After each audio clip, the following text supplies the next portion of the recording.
Como vemos, el estudio de la teología en la Escuela de Santo Tomás de Aquino no se reduce a una mera actividad intelectual, sino que supone una forma de vida ordenada a la contemplación y a la caridad.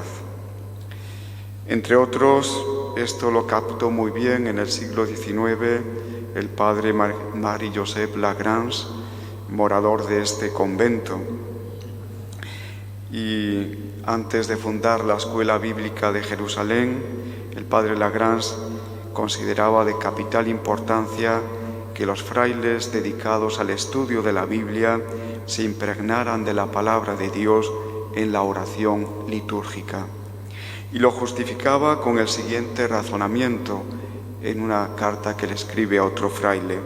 Decía así: creo haber dado pruebas de una verdadera pasión por el estudio, pero declaro que no la comprendo en la orden sin el canto de buena parte del oficio como descanso y como luz.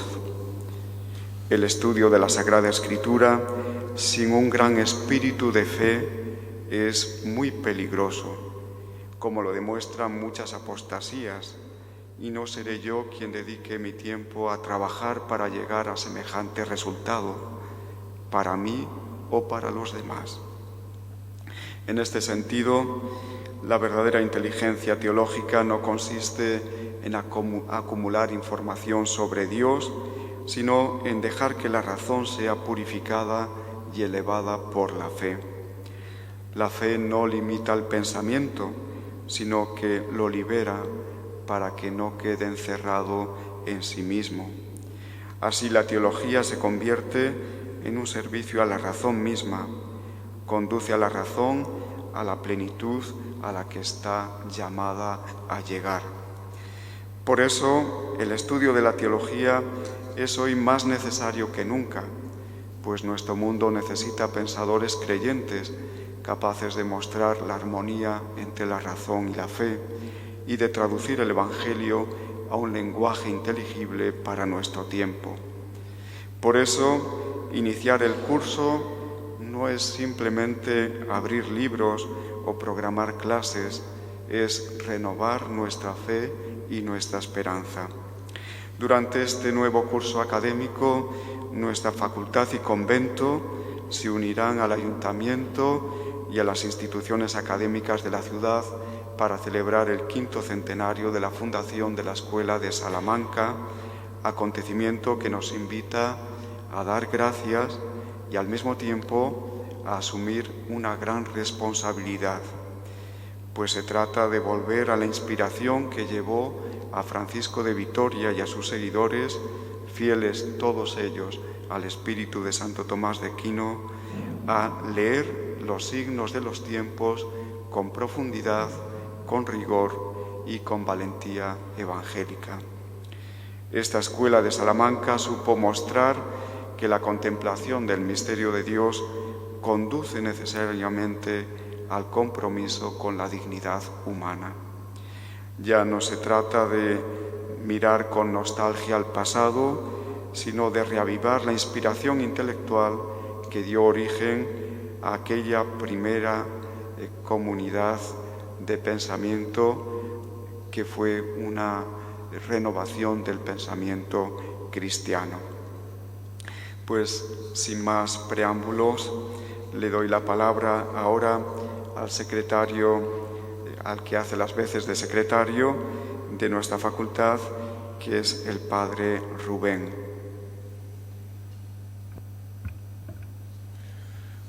Muchas gracias, Fray Manuel Ángel.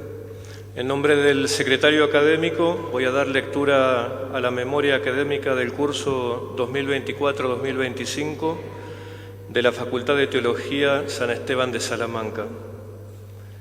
El curso académico 2024-2025 fue inaugurado oficialmente en la Facultad de Teología San Esteban y en las instituciones vinculadas a la misma, entre otras la Escuela de Teología San Esteban y la Escuela de Teología en Internet Santo Tomás de Aquino, el lunes 14 de octubre de 2024, con la Misa del Espíritu Santo celebrada en la capilla de Nuestra Señora de la Asunción, Sotomayor, presidida por Fray Jesús Díaz Sariego, vicegran canciller de esta facultad, y concelebrada por algunos profesores y alumnos de la misma. A continuación, tuvo lugar un acto académico en el aula magna, en el que el profesor Ricardo de Luis Caraballada, vicepresidente de esta facultad, en el contexto de preparación para celebración del año jubilar de la Esperanza, pronunció la lección inaugural titulada La paciencia de la esperanza. Primer punto, Pontificia Facultad de Teología de Salamanca, ciclos de licenciatura y doctorado. Número 1. Cursos impartidos. La Pontificia Facultad de Teología San Esteban desarrolló un nuevo curso del bienio de licenciatura y de doctorado que incluía 7 cursos ordinarios, un seminario y un curso especial. En ellos participaron 3 alumnos de licenciatura y 2 de doctorado. Algunos profesores de la Facultad de San Esteban también impartieron cursos en otros centros, como en la Universidad Pontificia de Salamanca y en la Universidad Santo Tomás de Colombia. Asimismo, participaron en distintos congresos y jornadas teológicas de ámbito nacional e internacional. Número 2. Fiesta de Santo Tomás de Aquino. El día martes 28 de enero de 2025 conmemoramos la fiesta de Santo Tomás de Aquino.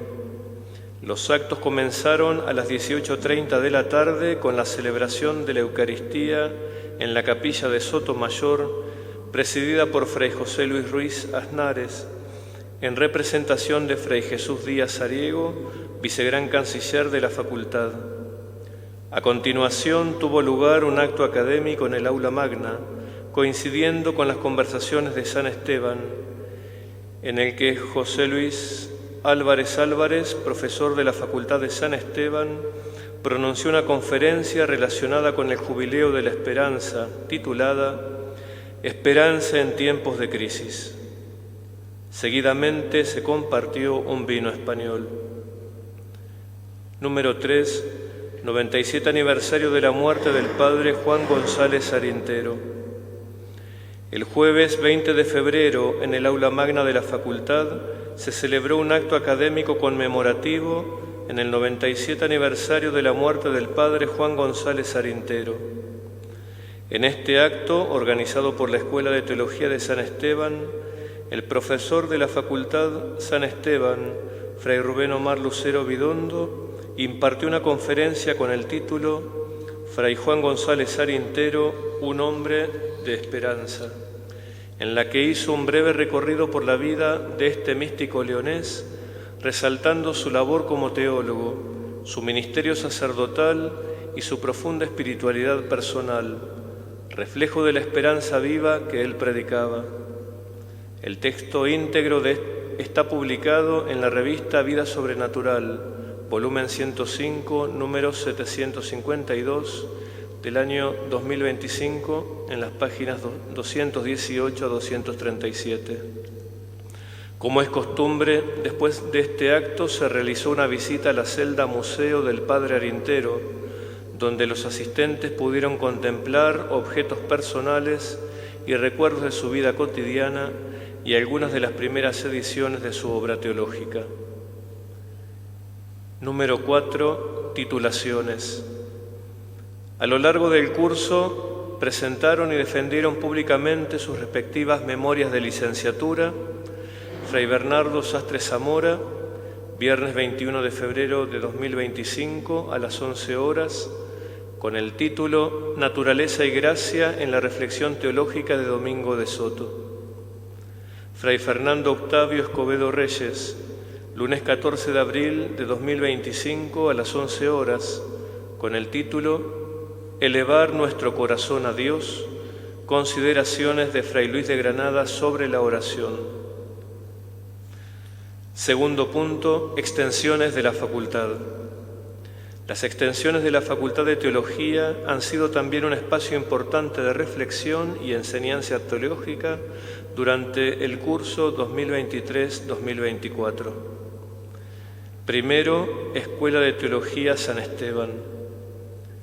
La Escuela de Teología, fundada en el curso 1977-1978, desarrolló sus enseñanzas por 48º año consecutivo.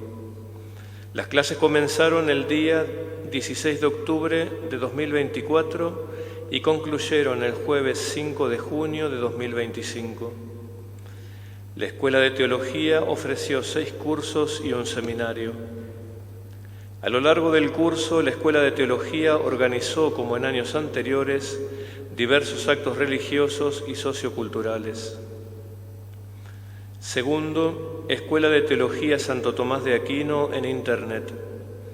Durante el curso 2024-2025, la Escuela de Teología en Internet consolidó el camino iniciado en el año 2021, cuando se lanzó la nueva plataforma de estudios Model y se integraron nuevos programas teológicos, ampliando su horizonte de formación. En la actualidad, la escuela ofrece 4 programas teológicos mirando a públicos con objetivos de estudios diversos. Uno de ellos más orientado a la formación teológica integral y otro a la docencia. 1, estudios teológicos. 2, formación teológica. 3, formación en teología dominicana. 4, teología ETI. El primero de estos 4 programas, estudios teológicos, es el más completo, pues incluye además filosofía e historia de la Iglesia. Está actualmente en fase de acreditación universitaria en el Ministerio de Educación. El nivel de satisfacción de los alumnos es muy alto. Valoran el buen material de estudios, el seguimiento y las tutorías que tienen con sus profesores. Y la atención y asistencia desde la Secretaría se ofrece de manera permanente durante todo el año. La escuela es internacional, reuniendo alumnos de toda la geografía española y de toda Hispanoamérica, incluyendo Canadá y Estados Unidos, junto a hispanohablantes que viven en Europa, en Francia, Suecia e Inglaterra, junto a otros procedentes de Brasil y Portugal. El futuro es prometedor, pues vemos que el formato online permite estudiar desde casa y siguiendo el propio ritmo, así como elegir materias de entre una amplia variedad. Esto se valora como una opción muy válida de formación integral en la fe, no como una posibilidad para el futuro, sino para el presente. En el curso 2024-2025 estuvieron matriculados 265 alumnos, de los cuales 232 lo hicieron con seguimiento y 33 sin seguimiento. Finalizaron su programa 17 alumnos. Tercero, conversaciones de San Esteban. En el presente curso, las conversaciones de San Esteban llegaron a su 52ª edición, con el título Santo Tomás de Aquino, 800 años de su nacimiento. Jubileo de la Esperanza. Este nuevo ciclo quiso celebrar los 800 años del nacimiento de Santo Tomás de Aquino y el inicio del año jubilar convocado por el Papa Francisco con la bula Spes non confundit, que tiene como lema Peregrinos de la Esperanza, iniciado el 24 de diciembre de 2024. Por esta razón, las 4 primeras conversaciones estuvieron dedicadas a Santo Tomás, presentando su teología de la esperanza, las características de su hermenéutica bíblica y su comprensión de la espiritualidad cristiana, la iconografía del santo y el tomismo español desde Juan de Torquemada a Santiago Ramírez. La parte dedicada a la esperanza abordó esta virtud desde diversas perspectivas, como la psicología, la sociología, el mundo del enfermo y del marginado, nuestra sociedad en crisis de esperanza, la música y la perspectiva eclesial. Como en años anteriores, este ciclo se ha podido seguir en varios continentes al ser retransmitidas en directo y quedan disponibles en la red para quienes deseen volver sobre ellas. El interés por la temática tratada quedó patente un año más por el elevado número de personas que martes tras martes asistieron a las mismas o por quienes las siguieron en directo desde sus casas o las visualizaron más tarde. Cuarto, Biblioteca General. Se ha continuado con el proceso de ingreso y catalogación de libros y revistas. A 15 de septiembre de 2025 hay registrados en el catálogo del programa Acoja 708.298 registros, de los cuales 174.599 son libros, 454.468 son artículos de revista, 47.148 son artículos en colaboración en obras colectivas, 31.077 son revistas, 885 son tesis. El número de los usuarios de la biblioteca es de 422.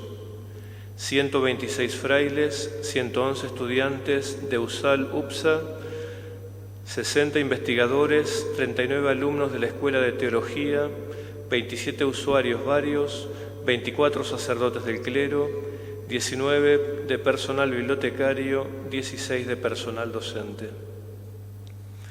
La biblioteca es accesible al público, a todos los que quieran servirse de ella, así como de su sala de lectura. Número 5. Biblioteca Histórica Fray José Luis Espinel Marcos. Por lo que se refiere, en primer lugar, al depósito general de la Biblioteca Histórica, durante el pasado curso se han continuado la catalogación de la partida procedente del convento de Jerez de la Frontera, unas 800 obras, que se espera concluir en breve. El número total de ejemplares actualmente asentados es de 33.273 y de ellos se han catalogado hasta ahora 31.640, que constituyen el fondo estable de la biblioteca. Junto con las partidas pendientes de catalogación, continúa aparcado un bloque variable de varios cientos de ejemplares a la espera de que puedan ser restaurados antes de que se incorporen al depósito general.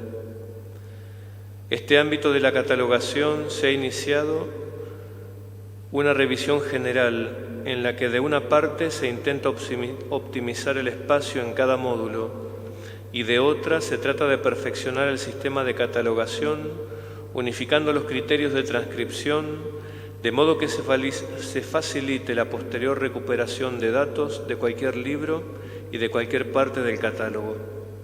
Esta revisión está ya terminada en las obras del siglo XVI y se ha aplicado también a algunos sectores de los siglos XVII y XVIII. Pero va a ser tarea para largo, esto que llevará tiempo concluir. Se está trabajando paralelamente con libros repetidos. En la biblioteca entran las obras que se envían o ponen a nuestra disposición conventos, casas o donantes particulares. No se eligen ni se seleccionan, tampoco se rechazan las que por su estado y por su fecha de edición están en condiciones de ser admitidas y catalogadas. Esta falta de filtros selectivos explica que nos encontremos en algunos sectores con abundantes ejemplares duplicados.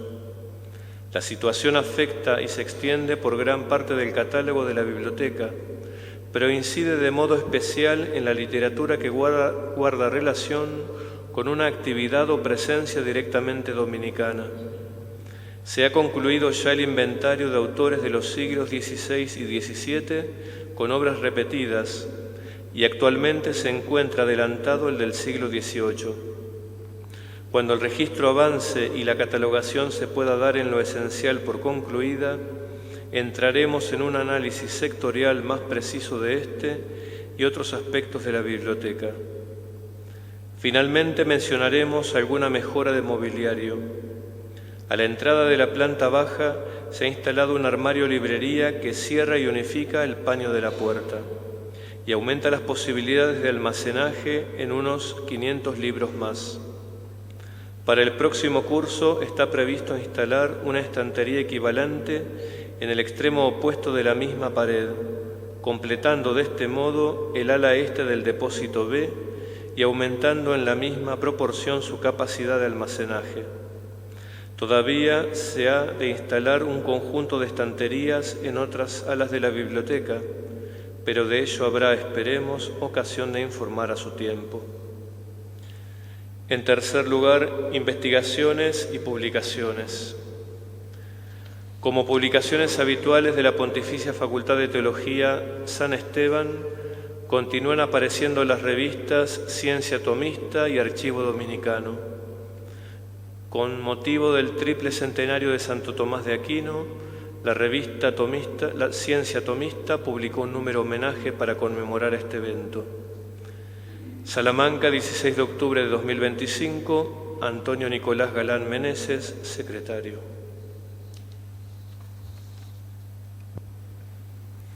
Muchas gracias, Fray Rubén. Pasamos ahora a la lección inaugural de este curso, que corre a cargo del Padre Vicente Botella Cubels, nacido en abril del año 1962 en Quart de Poblet, Valencia. Entró en la Orden de Predicadores en el año 1980. Es licenciado en Teología por la Facultad de Teología de la Universidad de Friburgo, en Suiza, en el año 1988.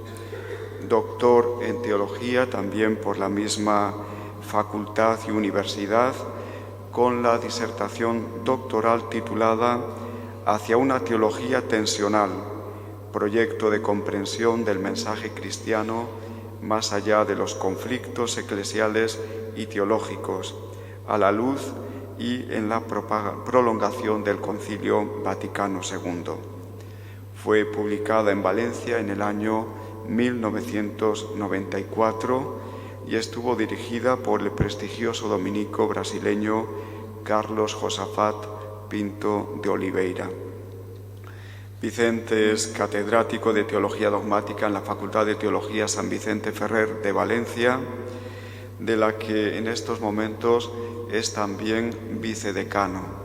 Ha ocupado el cargo de decano durante varios periodos. También es delegado diocesano de Relaciones Internacionales y Diálogo Interreligioso de la Archidiócesis de Valencia desde el año 2021. Es director de la revista Teología Espiritual, es gran predicador, un gran escritor, conferenciante, gran comunicador y músico. Su vida ha estado centrada en dos ministerios: la enseñanza teológica y la formación de los frailes predicadores en la etapa del estudiantado, amén de otras muchas tareas apostólicas realizadas con mucha competencia. Ha sido profesor de teología en diversas facultades, también en nuestra Facultad de San Esteban. Ha impartido cursos de sacramentos, cristología, mariología, numerosas conferencias. Como libros quiero reseñar los tres principales. El primero de ellos se titula Dios escribe y se escribe con trazo humano, esbozo de Cristología fundamental. Está publicado en la editorial San Esteban de Salamanca y Edivesa de Madrid en el año 2002. El segundo libro se titula Sacramento, una noción cristiana fundamental, en la editorial San Esteban de Salamanca en el año 2007. Y el tercer libro se titula Creer la palabra y ponerse en camino, reflexiones bíblicas sobre el seguimiento, en la editorial San Pablo de Madrid en el año 2016. Ha colaborado en numerosos libros, ha publicado numerosísimos artículos en revistas científicas y el maestro de la Orden de Predicadores, Fray Gerard Francisco Timoner III, a petición del capítulo provincial de la provincia de Hispania, celebrado en Caleruega el año 2021, le concedió el título de Maestro en Sagrada Teología en el año 2023. Actualmente, como les decía anteriormente, es regente de estudios, un cargo de la provincia de Hispania que es muy importante porque conlleva la responsabilidad de todo lo relacionado con los estudios y la formación en nuestra provincia. Agradecemos enormemente que haya hecho el esfuerzo de estar aquí con nosotros esta tarde. Es Vicente un hermano muy cercano y siempre que puede, pues responde positivamente a todas las peticiones, que no son pocas, que le hacemos, peticiones de diversa índole. Hoy va a pronunciar la lección inaugural que lleva por título El carácter histórico de la fe y la reforma propuesta a la Iglesia Católica por el Vaticano II. Reflexiones a los 60 años de la clausura del último concilio. Pues muchas gracias, Vicente, tienes la palabra. Muy buenas tardes. Muchísimas gracias, Manuel Ángel, por la invitación, también por esta presentación, y un saludo muy cordial a quienes acompañan al decano presidente de esta facultad, a nuestro queridísimo prior provincial, Javier Carballo, que es el vicerán canciller de la facultad, también a Rubén Lucero, que ha sido secretario en caso. Y un saludo también, pues a los profesores, a los alumnos de la facultad, de la Escuela de Teología, de la Escuela de Internet, y a quienes han querido acercar amablemente esta tarde en este hermoso acto inaugural del curso en la Facultad de Teología de San Esteban. El próximo 8 de diciembre se cumplirán 60 años de la clausura del Vaticano II. Y transcurrido este tiempo, resulta llamativo que en torno a él siga habiendo una cierta polarización. Y no nos referimos a la discusión técnica de cuál es la clave hermenéutica para su interpretación, sino a la situación creada por un grupo creciente de personas que lo rechaza como concilio de la Iglesia, llegándolo a considerar incluso como un muro que separa la auténtica catolicidad de una Iglesia desviada y perdida. Y es que para estas personas, el Vaticano II es el responsable de la entrada en la Iglesia, en el cuerpo de Cristo, de una doctrina contaminada por los principios de la modernidad, principios promotores de una secularización totalmente incompatible con la fe. Es verdad que la polarización no solo se produce desde el lado conservador. Igualmente, desde una óptica progresista, se postulan posturas difícilmente integrables en el seno de la tradición. Esta perspectiva también causa tensiones y desencuentros.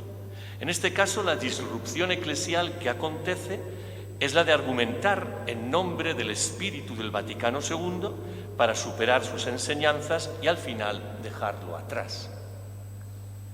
Esta polarización además encuentra pábulo en la alarmante situación política cultural que vivimos. Los discursos populistas y frentistas de un signo u otro son el caldo de cultivo propicio para que vaya arraigando progresivamente en la humanidad una creciente división.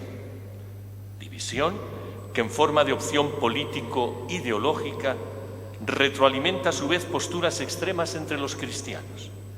Desde estas, el Vaticano II se percibe, de nuevo, como una especie de frontera que separa a unos y a otros, no solo en el espectro religioso, sino en el político-social. Tampoco hemos de ser ingenuos. Las tensiones entre grupos en la Iglesia han existido siempre. Pero claro, no toda tensión equivale a una ruptura. En el seno de la Asamblea Conciliar también se dieron. Allí se hablaba de una mayoría favorable a la renovación y de una minoría contraria a ella. Esto, con todo, es saludable si los grupos finalmente se reconocen embarcados en un mismo proyecto y buscan el consenso de la fe. Así pasó en el aula conciliar durante el Vaticano II. Tal actitud fue un signo nítido de la identidad comunional de la Iglesia, que está cimentada en una unidad en la que conviven distintas sensibilidades en un clima de fraternidad propiciado por el Espíritu. Pero la comunión es lábil. La reflexión que voy a compartir con ustedes en esta lección inaugural quiere ayudar a situarse en este horizonte polarizado en torno al Vaticano II. Y para ello aprovechamos la ocasión que nos brinda los 60 años transcurridos desde su clausura. Metodológicamente lo haremos de la mano de una idea que explica la verdadera razón de ser del último concilio, aunque en realidad guarda relación con todos. Me refiero a la del carácter histórico de la fe y sus consecuencias de cara a la reforma eclesial. Entiendo que recordar esta idea proporciona un suelo firme donde asentarse para no dejarse llevar por ninguna moda al uso, y sobre todo para ofrecer una visión sensata del tema. Para lograr este objetivo, propongo que recorramos juntos de manera sucinta este itinerario. Primero, el Vaticano II, fruto de una lectura de la historia. Segundo, la fe cristiana es constitutivamente histórica. Tercero, el magisterio pastoral del Vaticano II y la continuidad de la tradición. Y cuarto, reforma e iglesia en el mundo de hoy, según el Vaticano II. Pues vamos allá. Primer punto, el Vaticano II, fruto de una lectura de la historia. Muchos pensaron que tras el Vaticano I y la afirmación de la infalibilidad papal, la figura de los concilios ecuménicos en la Iglesia católica carecía ya de relevancia. No menos cierto es que otros indicaban que el Vaticano I, que había sido suspendido sin haber llegado a desarrollar todo su propósito, merecía una continuidad para su compleción. Sea como fuere, el anuncio de un concilio por parte de Juan XXIII fue sobre todo una sorpresa. Pero ¿cómo llegó el Papa hasta la formulación de esta idea? Si nos fijamos en las razones aducidas por el Papa Roncalli, encontramos un motivo que merece la pena destacar por encima de otros. Se podría expresar así: una lectura creyente de la situación histórica que atravesaba la humanidad. En la perspectiva roncaliana, la historia, contemplada desde la fe, anuda con sentido el pasado, el presente y el futuro. Desde esta convicción, la mirada del Papa, por una parte, se fijó en la evolución de la historia que tenía ante sí, donde vislumbró los albores de una nueva época. Como consecuencia de esta observación, intuyó que la Iglesia había de hacer algo igualmente nuevo, pero proporcionado con respecto a dicha evolución. Por otra parte, y discerniendo qué hacer, Juan XXIII echó la vista atrás y halló en la historia de los 20 concilios precedentes la respuesta a su preocupación. Así llegó a la conclusión de que los nuevos tiempos precisaban de un nuevo concilio que cumpliera en el presente la misma función benéfica que realizaron los concilios del pasado.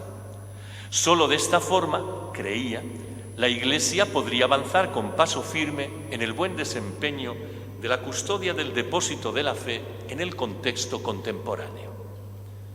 Esta relación entre el concilio y la comprensión de la historia en el pensamiento roncaliano merece una explicación más detallada.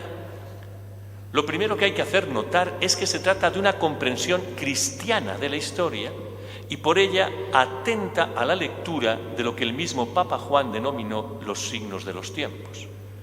Leer los signos de los tiempos es interpretar lo que acaece en la historia a la luz de Jesucristo. La Iglesia en esta dinámica es el sujeto cualificado para protagonizar esa lectura. Conforme a esto, la Iglesia, en la implementación de esta tarea, y siempre según el Papa, debía de aprender de las lecciones del pasado. ¿Por qué? Porque a lo largo del tiempo, el pueblo de Dios, a través de la celebración de los concilios, había favorecido que el Evangelio se encarnara de modo eficaz en la historia. Esto es lo que pensaba Juan XXIII. Y a partir de este convencimiento, y dado que él percibía en la evolución de los acontecimientos los indicios de una nueva época, Fijaos, ya se hablaba de una época nueva, cambio de época, ya los percibía Juan XXIII antes del concilio, entendió, tal y como manifestó en el discurso inaugural del Vaticano II, que era oportuna la convocatoria de otro concilio, que teniendo en cuenta los singulares rasgos del presente y en fidelidad a la tradición, impulsara en el contexto actual la conexión de la buena noticia con la humanidad. El Papa Juan pudo hacer esta lectura de la historia porque, entre otras cosas, era un buen historiador. Además, parece que durante el periodo de preparación del concilio estuvo estudiando con atención la ocasión y el significado de los sínodos ecuménicos anteriores. De esta forma pudo hacerse una idea más precisa del terreno que el nuevo concilio debía transitar. Así se entiende que el 14 de noviembre de 1960 explicara ante todas las comisiones preparatorias del evento eclesial que la serie de concilios celebrados en la historia había tenido un manifiesto cuidado o solicitud pastoral, aunque precisó, en algunos de ellos se detectaba una preocupación doctrinal expresa y señaló así a Nicea, Éfeso, Calcedonia, Trento y Vaticano I. Juan XXIII, en esta intervención, indicó de forma nítida que el nuevo concilio, por su parte, no sería de orden doctrinal, por lo que demandaba la solicitud pastoral de la Iglesia en aquel instante, y era una renovación de la sustancia y del pensar del vivir cristiano transmitido por la comunidad de los discípulos de Cristo desde sus inicios. Dijo en concreto, cito: en la época moderna, digo, más bien que uno u otro punto de doctrina o de disciplina que convenga llevar hasta las puras fuentes de la revelación y la tradición, se trata de renovar en su valor y esplendor la sustancia del pensar y del vivir humano y cristiano del que la Iglesia es depositaria y maestra de los siglos. Hasta ahí la cita. A la vista de esto cobra fuerza la tesis de que el Vaticano II es fruto de una lectura de la evolución histórica de la época moderna realizada en clave de fe y con la finalidad de facilitar a la Iglesia el cumplimiento de su deber pastoral en el mundo, de esa solicitud pastoral que siempre vio Juan XXIII, que acompañó a todos los concilios. En verdad, esta razón de ser es la que se halla debajo de cualquier convocatoria conciliar. Pero hasta entonces, por así decir, lo había estado de un modo implícito. El mérito del Papa Roncalli y del Vaticano II es haber explicitado ese motivo que siempre estuvo ahí. Y esto fue posible porque la mencionada lectura cristiana de la historia fue acompañada del reconocimiento del carácter histórico de la fe, que es nuestro punto segundo. La fe cristiana es constitutivamente histórica. Afirmar el tenor histórico de la fe ahora es algo normal y asumido. No era así en la etapa anterior al Vaticano II. De hecho, algunas de las condenas realizadas por el magisterio en el siglo XX estuvieron relacionadas con este tema. Recordemos la crisis modernista, con sus exageraciones, sí, pero igualmente con algunas de sus certeras preguntas, o los problemas suscitados por la llamada Nouvelle Théologie, problemas que significaron la condena de algunos de los maestros más destacados de la escuela dominicana de Les Soir y de la jesuítica de Lyon-Fourvière, maestros que curiosamente luego fueron destacados peritos en el Vaticano II. Y es que hay que reconocer que nunca es fácil coordinar adecuadamente lo que es permanente en la fe con su revestimiento histórico. Hay aquí una tensión que requiere una gestión ardua. Precisamente, aceptar la condición histórica de la fe supone convivir con esta tensión, que por así decir suma dos consideraciones convergentes. Por un lado, asume lo que el creyente sabe intuitivamente: Dios siempre es más. Esta intuición manifiesta la percepción de la distancia entre lo que conocemos y decimos de Dios y su realidad misteriosa. Una distancia que nunca se colma y que por eso reclama la mediación. De ahí que el conocimiento de Dios sea mediato y además a partir de lo que Él ha revelado de una manera condescendiente. Por otro lado, esta distancia entre Dios y el ser humano se capta con especial claridad en la historicidad que envuelve la vida humana. La condición humana se da en la historia, en ella se despliega. Cada contexto y cada momento histórico, con sus características, con sus posibilidades, es la prueba de la transitoriedad de lo humano. Este hecho hace que la fe, que se da solo en la finitud del creyente, se ubique e implemente en la historia. Una historia que se mueve, una historia en la que se ha producido la revelación divina de una forma inmediata, una historia y un contexto humano que afectan a la recepción, a la vivencia y a la expresión de la fe. Esta afectación de la fe por el contexto histórico no solo es normal, sino es su misma condición de posibilidad. No hay fe al margen de la historia en la economía de la salvación presente. Por eso cada horizonte temporal proporciona a la Iglesia claves para vivir y explicar el único Evangelio. Pues bien, el Vaticano II acepta de buena gana tanto la condición histórica del ser humano como el que las relaciones entre Dios y el ser humano acontezcan en la historia. Esta historicidad, por otro lado, era un rasgo característico de la cultura y del pensar modernos, por lo cual el concilio de forma deliberada quiso dar, como dijo Juan 23, un paso hacia el mundo que tenía delante y tener en cuenta su mentalidad y sus recursos a la hora de presentarle el mensaje de salvación. El Vaticano II de este modo se ubicaba conscientemente en la historia para revitalizar una fe constitutivamente histórica. En este horizonte el Papa entregó al concilio una poderosa herramienta con la que llevar a cabo su misión. Fue la conocida distinción entre el depósito de la fe y su expresión. Tal distinción estaba llamada a facilitar el ejercicio magisterial por parte de la Iglesia conciliar. Esta forma de ejercer el magisterio fue calificada como prevalentemente pastoral por el mismo Juan 23. Recordemos lo que decía el 14 de diciembre del 60. Todos los concilios tuvieron una gran solicitud pastoral. Punto 3. El magisterio pastoral del Vaticano II y la continuidad de la tradición. Espero que no estén aburriéndose demasiado, ¿verdad? El llamado magisterio pastoral del Vaticano II coincide rigurosamente con el objetivo principal del concilio, es decir, el esfuerzo por lograr una presentación actualizada de la tradición, lo que dicho en difícil es una hermenéutica autorizada de esta tradición en el mundo contemporáneo. Pero cuidado, la calificación pastoral del magisterio del último sínodo ecuménico no puede interpretarse de manera simplona. Y a propósito de esta advertencia, habría que recordar que para algunos un magisterio pastoral es un magisterio de segunda clase, frente al magisterio dogmático y doctrinal de otros concilios.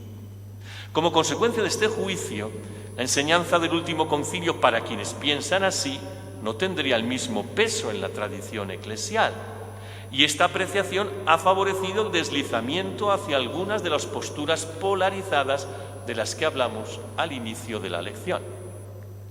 La fórmula magisterio pastoral, pues, reclama una adecuada comprensión. Avancemos un poco. Los responsables de la acción pastoral eclesial son los pastores, los obispos. A su cabeza, el Papa. Un concilio es la forma suprema y autorizada donde se expresa la solicitud pastoral de sus responsables a favor de toda la Iglesia. Si seguimos el razonamiento con la lógica, todos los concilios de la historia han respondido a un ejercicio de pastoralidad eclesial. Es decir, se han planteado dentro de la dinámica de un magisterio que intentaba servir al bien de la Iglesia y su labor misionera. En consecuencia, el magisterio conciliar siempre ha sido y es pastoral. Con todo, es verdad que dentro de este magisterio pastoral caben distinciones. Partamos de lo ya asumido. El magisterio conciliar es expresión de la solicitud pastoral de la Iglesia. Ahora demos un paso más. Esta solicitud pastoral, como contacta con la historia, encuentra en ellas realidades diversas a las que ha de ofrecer respuestas distintas. En este tránsito, unas veces, las más en la historia conciliar, la Iglesia ha encontrado desviaciones, herejías o problemas disciplinares. Por consiguiente, ha tenido que ofrecer soluciones proporcionadas a esas realidades, principalmente la definición autorizada y dogmática de la verdad frente al error o medidas de orden disciplinar. Es decir, el magisterio pastoral conciliar ha actuado movido por lo que podríamos denominar una fidelidad reactiva, fidelidad que reacciona frente a lo que encuentra en su tránsito por la historia y para cumplir su pastoralidad reacciona en fidelidad. Y reacciona definiendo, por ejemplo, la verdad frente al error.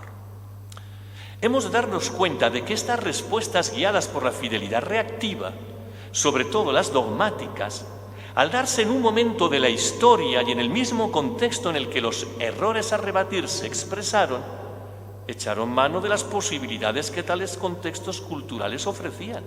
Y por esta vía, la reacción conciliar de fidelidad fue igualmente, y por así denominarla, creativa, ya que introdujo nuevos elementos en el seno de la tradición. Sin duda, este modus operandi constituyó la forma pertinente de salvaguardar en cada caso la integridad de la fe.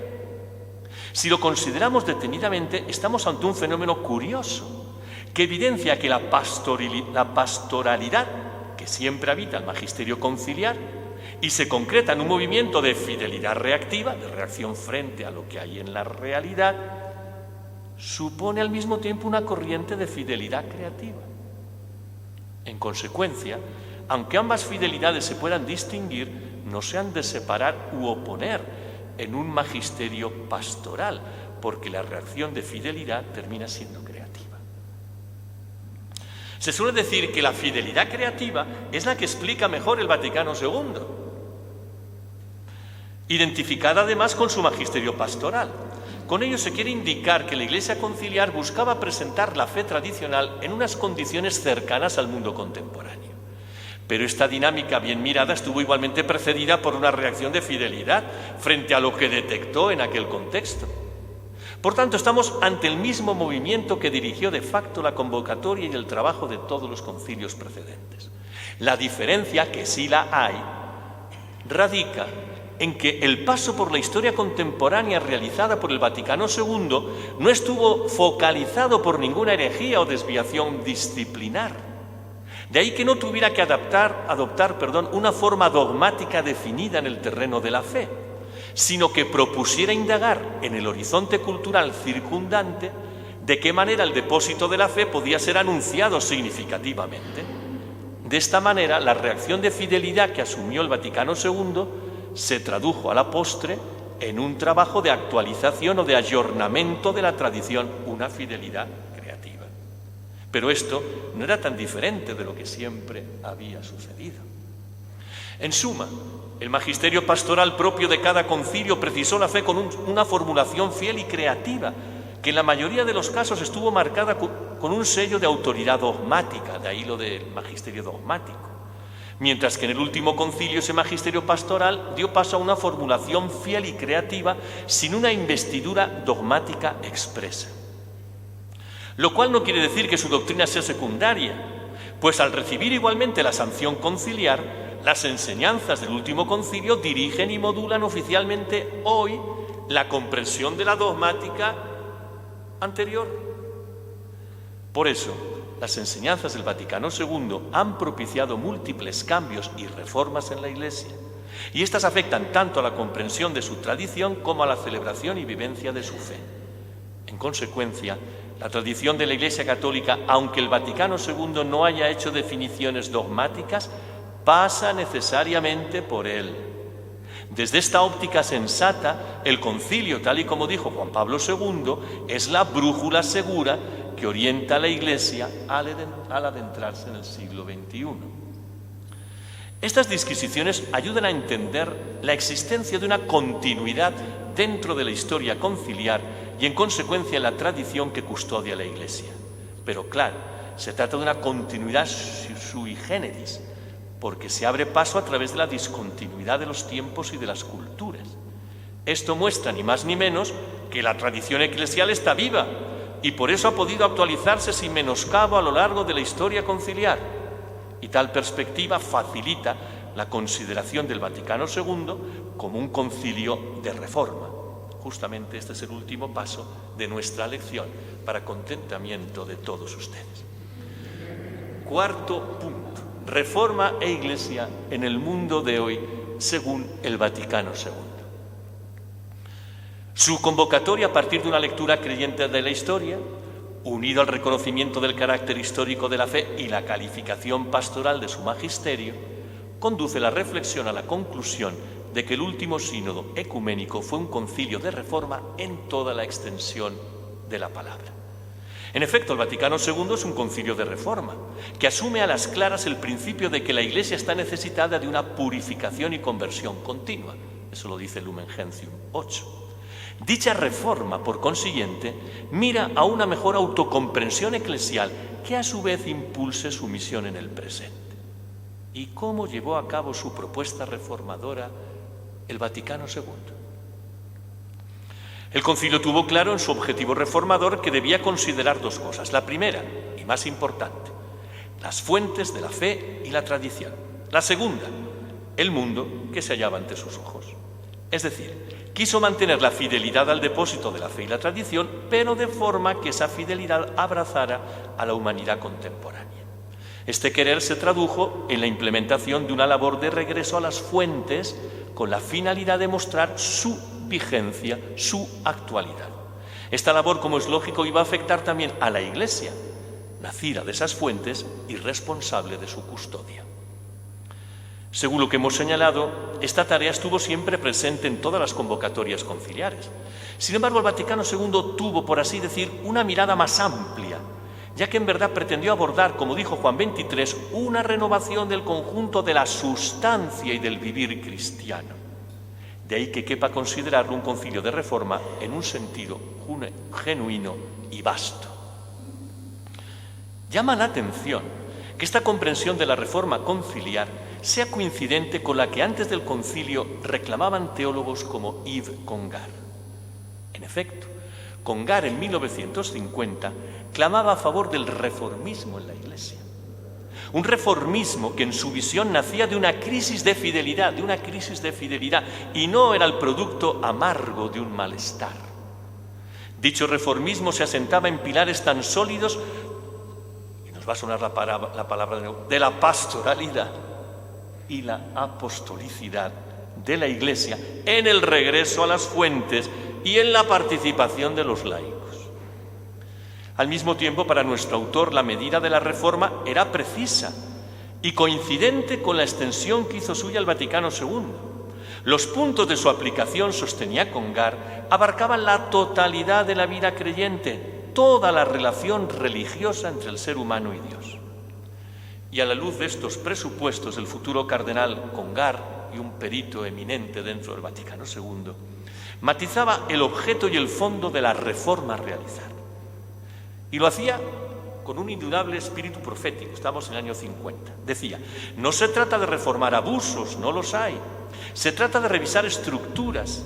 Y esto va más lejos de lo que puede ir un simple recuerdo de los cánones. Exige que se remonte más arriba, hacia las fuentes. Porque no se trata de volver a su patrón una forma deformada, sino de inventar nuevas formas por encima de los patrones dados actualmente. Sencillamente partiendo del espíritu y del tipo esencial de los orígenes, partiendo de la tradición profunda de la Iglesia siempre viva, bajo la intendencia del magisterio. La solución no se quiere hallar al lado o contra la tradición de la Iglesia, sino en la profundidad de esa tradición. Hasta ahí Congar. Leyendo hoy estas páginas, da la impresión de que aquellos anhelos fueron escuchados y ejecutados por el Vaticano II. Y es que si nos atenemos a los textos finales del concilio, sobre todo a sus constituciones, podemos comprobar la veracidad de la reforma auspiciada por el Vaticano II. Así, por ejemplo, en Sacrosanctum Concilium, Lumen Gentium y Dei Verbum, encontramos una actualización de la enseñanza en torno a la liturgia, a la Iglesia y a la revelación. Una enseñanza estrechamente conectada entre sí, pues no es posible entender la Iglesia al margen de la palabra revelada o de la celebración de la fe. Basta recordar algunas afirmaciones de las citadas constituciones para darnos cuenta de este espíritu reformador. Este Sacrosanto Concilio, dice la Sacrosantum Concilium, en el número 1, se propone acrecentar de día en día entre los fieles la vida cristiana, adaptar mejor a las necesidades de nuestro tiempo las instituciones que están sujetas a cambio, promover todo aquello que pueda contribuir a la unión de cuantos creen en Jesucristo y fortalecer lo que sirve para invitar a todos los hombres al seno de la Iglesia. Por eso, como consecuencia de esto que pretende el concilio, cree que le corresponde de un modo particular al concilio proveer a la reforma y al fomento de la liturgia. O Dei Verbum, el número 1. Este Santo Concilio, escuchando religiosamente la palabra de Dios y proclamándola confiadamente, siguiendo las huellas de los concilios Tridentino y Vaticano I, se propone exponer la doctrina genuina sobre la divina revelación y sobre su transmisión, para que todo el mundo, oyendo, crea el anuncio de la salvación, creyendo, espere y esperando. Amén. Y por último, Lumen Gentium 1. Y porque la Iglesia es en Cristo como un sacramento, ella se propone presentar a sus fieles y a todo el mundo con mayor precisión su naturaleza, su misión universal, abundando en la doctrina de los concilios precedentes. Las condiciones de nuestra época hacen más urgente este deber de la Iglesia. Con todo, si queremos ahondar más en el tema, hay que acudir a la Gaudium et Spes, donde se explicitan las bases sobre las que una Iglesia reformada en su doctrina entiende su estar evangélico en el mundo.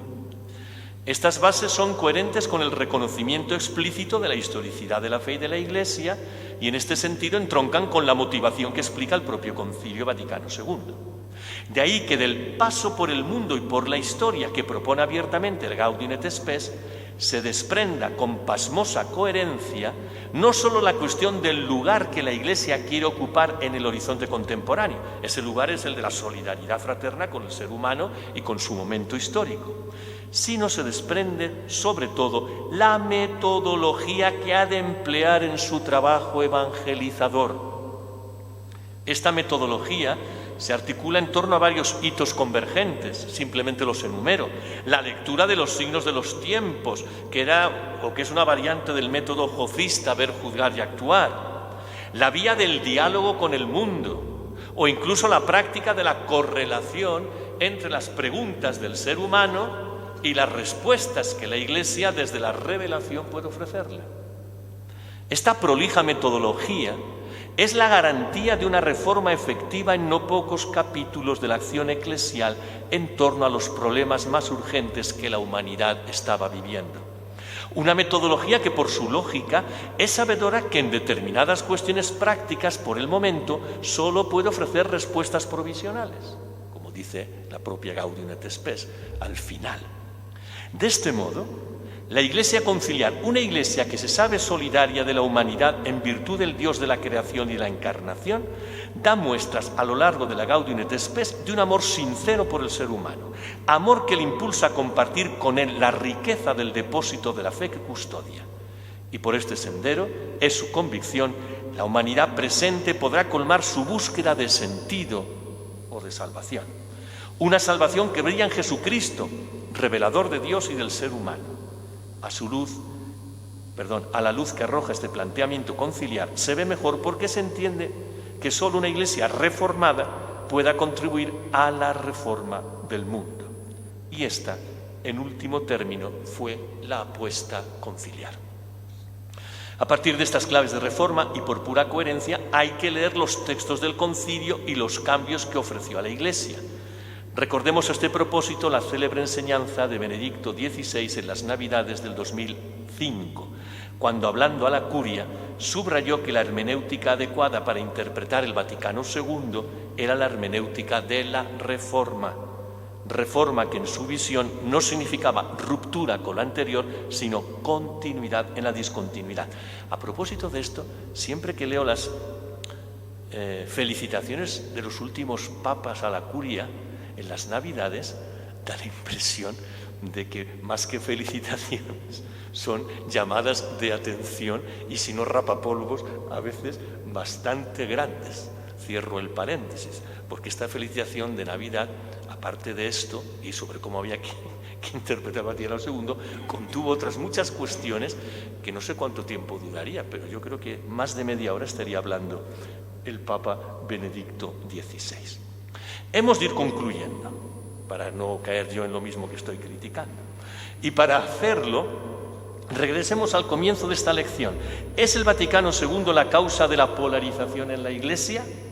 La respuesta es rotundamente no.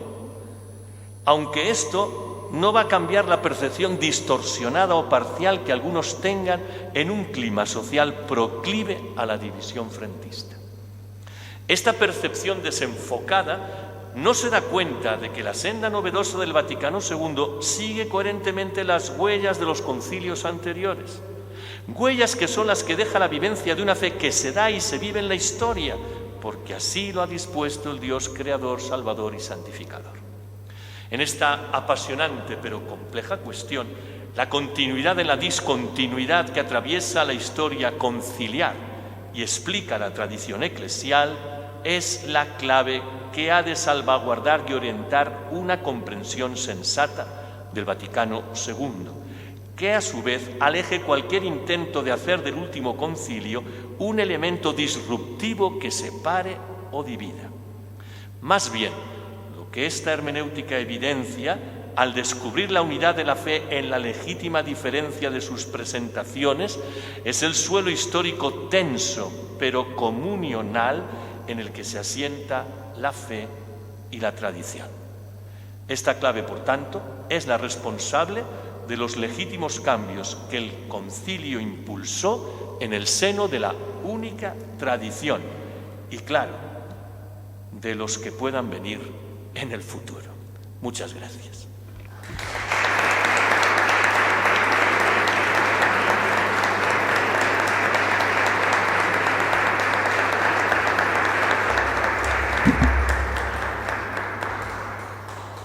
Muchas gracias, Vicente, por estas brillantes reflexiones.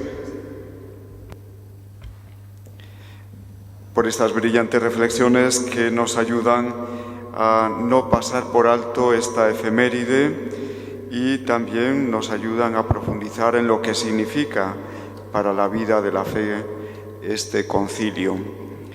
Y ahora tiene la palabra el vicegran canciller de nuestra facultad, el padre Francisco Javier Carballo.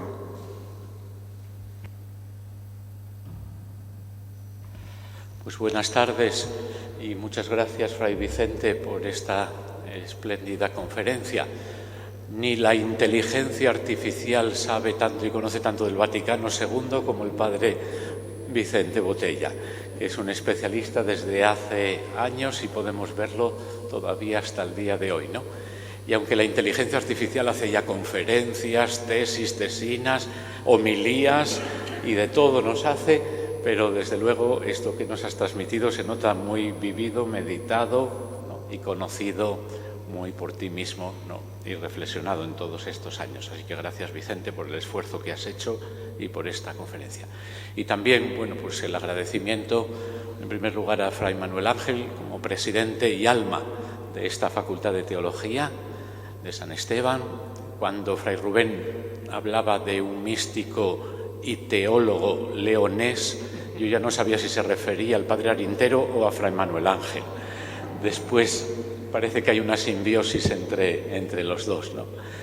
Y con el agradecimiento a Manuel Ángel, por supuesto, a todos y a cada uno de los profesores, de los trabajadores de esta facultad, que hacen posible pues que también sea una continuación, ¿no?, hoy día en fidelidad creativa de aquella escuela dominicana, la escuela también de Salamanca en San Esteban y desde San Esteban, cuya efeméride va a ser muy importante en este curso, como nos decía Manuel Ángel al inicio, ¿no? Pues también esta facultad en fidelidad creativa es continuadora de aquella escuela y cada uno de los profesores de esta facultad pues también intentan poner su grano de arena en esta escuela renovada en el año y en el curso 25 y 26 que ahora celebramos. Y por supuesto, pues también a todos los alumnos en estos 3 proyectos de los que se nos hablaba en la memoria que leyó Fray Rubén, ¿no? Los alumnos del programa de licenciatura y doctorado, que para nosotros también es muy importante este proyecto, y que vienen de nuestra provincia y también de otras provincias, particularmente de América Latina, ¿no? Y que mantiene esta simbiosis entre nuestra provincia aquí en España y también la realidad social y eclesial en América Latina, en distintos países, ¿no? Por supuesto, en ustedes, que son nuestros mejores amigos y amigas fieles de la Escuela Presencial de Teología, ¿no? Que continúan también trayendo aquí pues, los problemas de la vida y las situaciones de la vida y de la fe cotidiana y que nos ayudan a reflexionar juntos, ¿no? Sobre cómo hacerla viva y significativa nuestra fe en estos momentos. Y por supuesto también nos hablaba de unos números pues muy elocuentes de la Escuela de Teología en Internet, ¿no? Animada por Fray Rodrigo y sus tecnologías, ¿no? Que nos presiden casi, ¿no? Y aterrorizan un poco. Pero estas nuevas, ¿no? Pues podemos decir nuevos continentes y nuevas plataformas, pues están teniendo mucho éxito y mucha proyección de nuestra facultad en muchas personas, ¿no? Permitidme que también os diga que yo mismo soy profesor y me admira, ¿no? la intensidad y la seriedad con la que los alumnos y alumnas, ¿no? Y la cualificación de los alumnos y alumnas que tenemos en este programa de enseñanza teológica online, ¿no? Bueno, pues simplemente decir que este año, este curso 25-26, pues viene marcado por esta efeméride de los 500 años del comienzo de la Escuela de Salamanca, y que nuestra Facultad de Teología pues particularmente está muy vinculada, ¿no? A esta escuela, y creo que en 2 perspectivas. Una primera, el vincular la teología con la dignidad humana y con los desafíos, los problemas de la dignidad humana. Y esto es muy importante, y es muy importante para nosotros los dominicos, para nuestra provincia, para el conjunto de la provincia. Entonces esta facultad es muy importante y está llamada a seguir orientando y ayudándonos a vincular la reflexión teológica con los problemas y los desafíos de la dignidad humana en nuestro momento. Y en segundo lugar, nuestra orden en los últimos años ha puesto muy de relieve y ha enfatizado en que en esta escuela de Salamanca, muy vinculada a San Esteban, pues surge un método teológico también nuevo, el método teológico que relaciona a teólogos y pastoralistas, la reflexión de la fe y de la experiencia humana, la reflexión de la razón también y de la experiencia humana. Entonces este método, que en nuestra orden pues se conoce como Proyecto Salamanca, pues también es muy importante para ayudarnos hoy en una manera y en una forma de hacer teología en este momento, ¿no?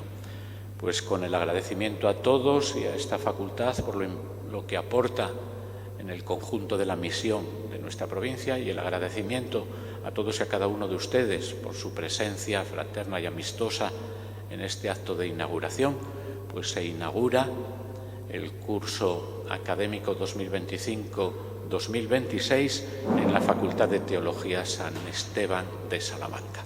Muchas gracias.